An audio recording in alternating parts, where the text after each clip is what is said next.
Уставниот суд ги анализира новите измени на кривичниот законник. Се уште нема термин кога ќе се најде анализата од судијата известител на седница и дали Уставниот суд ќе поведе постапка.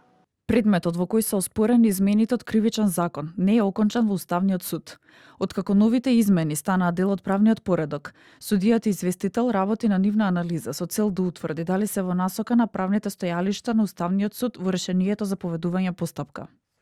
Уставниот суд отвори предмет за новите измени на кривичниот законник, бидејќи протежираат неказнивост и се полоши од претходните од 2023-та, кои направија масакар врз случаите за високопрофилна корупција на функционери на поранешното СЈО, повика обвинителката Ленча Ристоска во 24 анализа.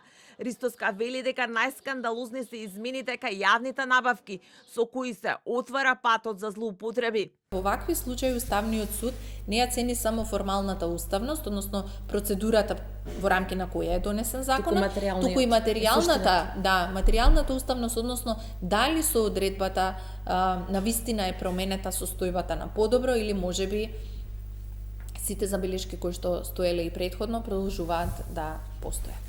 Измените на кривичниот законник кои ги поднесоа претениците на ВМРО ДПМН, а за нив гласа и претениците на Венко Филипче, предизвикаа бура од реакции од повеќе правни експерти, дека со нив не се враќаат ниту казните во целост, ниту пак се адресира евентуална функционерска одговорност за злоупотреби.